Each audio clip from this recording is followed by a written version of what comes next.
மாவட்டங்களில் வடகிழக்கு பருவமழை தீவிரமடைந்திருக்கிறது. இதனால் ஓரிரு மாதங்கள் பெய்ய வேண்டிய மழை ஓரிரு மணி நேரங்களில் பெய்து ஒட்டுமொத்த டெல்டாவையும் பேரழிவை சந்திக்கும் நிலை ஏற்பட்டிருக்கிறது. குறிப்பாக தஞ்சாவூர், திருவாரூர், நாகப்பட்டினம், மயிலாடுதுறை மாவட்டங்கள் முழுமையும் 10 லட்சம் ஏக்கருக்கு மேல் சம்பா தாளடி பயிர்கள் வளர்ந்து வரும் நிலையில் இந்த பெருமழையால் ஒட்டுமொத்த கிராமங்களும் கடல் போல காட்சியளிக்கிறது. நட்ட பயிர்கள் முழுமையும் மூழ்கிவிட்டது, அழுகத் தொடங்கிவிட்டது. எனவே தமிழ்நாடு அரசு பாதிப்பு குறித்து உடனடியாக வெளிப்படையான கணக்கெடுப்பு நடத்தப்பட வேண்டும்.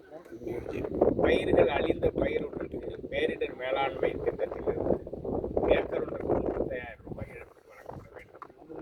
காப்பீடு செய்த விவசாயிகளுக்கு இழப்பீடு கிடைப்பதற்கான உத்தரவாதம் அளிக்கப்பட வேண்டும்.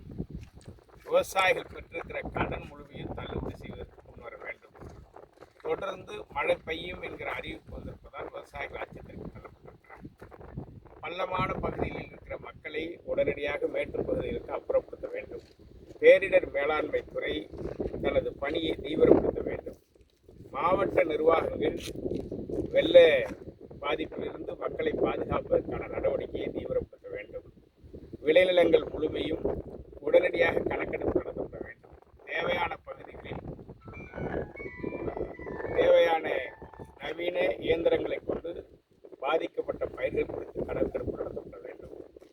தமிழக அரசு போர்க்கால அடிப்படையில் நடவடிக்கை மேற்கொள்வதோடு அமைச்சர்கள், உயர் அதிகாரிகள் கொண்ட குழுவை உடனடியாக டெல்டா மாவட்டங்களுக்கு அனுப்பி வைத்து பாதிக்கப்பட்ட